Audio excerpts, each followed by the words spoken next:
Hey guys, today I'm going to be helping you decide which university is best suited to you for medicine. Now, there are loads of factors that are going to come into play when it comes to applying for university. It's going to depend on a lot of your personal preferences. For example, how close or far away you want to be from home. I know you want to get away from your parents, but trust me, you don't want to be too far, as those train tickets are not cheap. It's going to depend on your grades as well. It's going to depend on what kind of scene you're looking for. If you want busy nightlife, kind of everyone going out all the time, there's always full of students. Then maybe you want to apply to somewhere like big universities like Manchester, Liverpool, London. Or do you prefer a smaller, everyone knows each other kind of thing? Then maybe you prefer somewhere like St George's. Now, personally, I went to Nottingham Trent, which is a really big uni with loads going on, over 30,000 students, and now I'm studying at St George's, which is much smaller with around 5,000 students. I've enjoyed both unis, but definitely discovered more about what I like and what I don't like by going to both of the extremes. Now, all in all, there's a good chance that you're not sure what you're going to like and what you're not going to like, which is fine. It's important to not get too caught up in all the different choices, as the main thing is that you get yourself a place at university and you get your degree. Now, the chances are that you'll have a great time whichever university you get into. You'll still make plenty of friends and find something that interests you. Now, what I would recommend you do is you make a shortlist out of all of the universities that offer medicine in the UK. Now, I'm going to show you what I used when I was applying for university. Okay, so I use this website called the CompleteUniversityGuide.co.uk. I'll put a link in the description. Now, all you have to do is you go up here to league tables and you can actually rank the universities by course. So you pick medicine. And then right here we've got all the universities in the UK that offer medicine. Now, they are ranked based on the following criteria. So they got an overall score based on entry standards, student satisfaction, research quality, and graduate prospects. Now, entry standards I wouldn't worry too much about because they're all going to be quite similar. They all require about 3 A's, so don't worry too much about that. Research quality depends if that's something you're interested in. Obviously, for me, it's not a big deal. Graduate prospects, don't worry about this because you're going to be getting a medical degree, so you're going to be getting a job no matter what. Now, I would say the most important thing here is student satisfaction.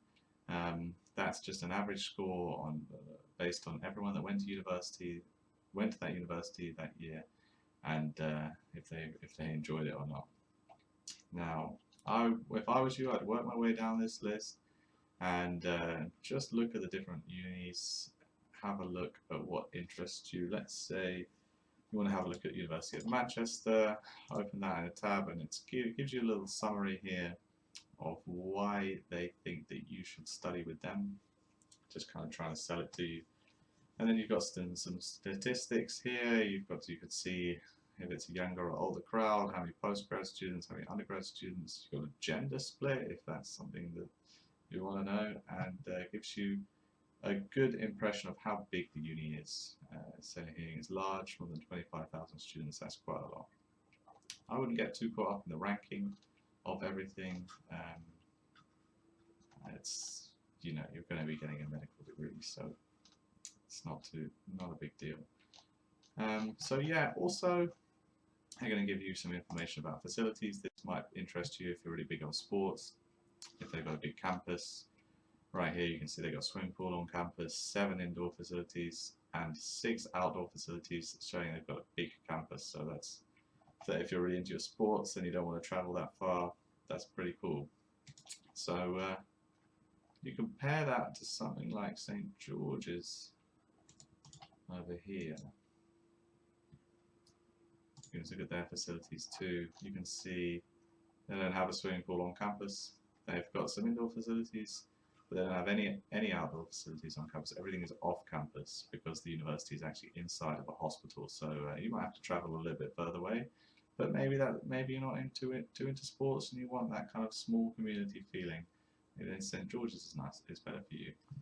It's all going to come down to you. So I'd say have a little look at everything at all of the unis pages on this league table, get a bit more information about it, and then what I would suggest you do is I would suggest that you make a shortlist. Now, you can do this in whatever you want. Maybe a notepad. Let's say maybe you like the look of St. George's.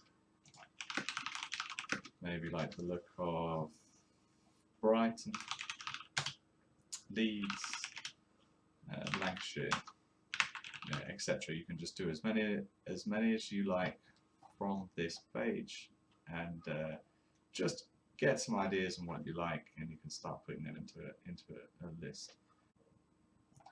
Okay, let's say you've made your short list, and now you're ready to trim it down a bit. How are you going to do that? I would say go to the university's website and find a little bit even more about the course. So I've got here St. George's. We can select a course.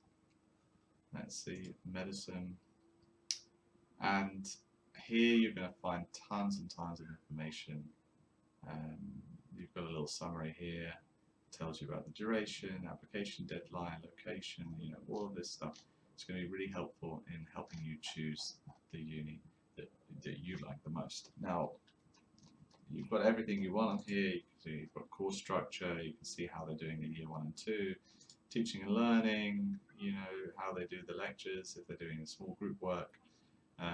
Tons of stuff for you to help you with.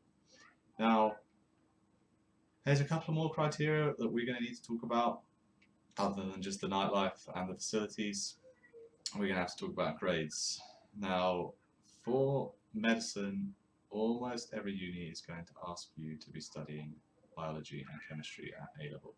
Now, some unis will even require you to have a third subject, be science or maths, and they're going to ask you pretty much to be getting 3 A's at A level, but not always. You might still be able to get into medicine through clearing if you get AAB. I'll make a separate video on that. And they are also going to be having a look at your GCSEs. So every university is going to have a different requirement for this, so I check each of them separately. Okay, also, some unis will take into account external circumstances and can give a lower offer for that, called a contextual offer. So at the moment, grades for a contextual offer are on average around ABB.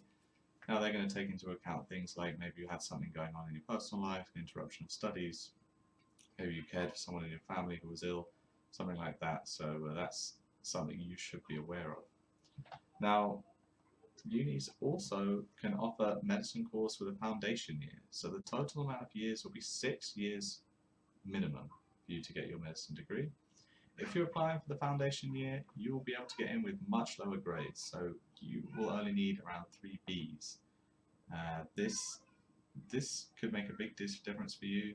So if you don't think that you're going to get those 3 A's, maybe you could look at applying for a foundation year medicine course. Now, if you want to find all of this information about whether they do contextual offers, foundation years, grades, everything is going to be on the university website. So this is something to work through your shortlist and have a look at what unis offer what and if you would be accepted in. Now, after grades, we're going to have to look at the aptitude test. So the next thing you're going to want to do, which will help your shortlist, is to see which aptitude test each university requires you to do.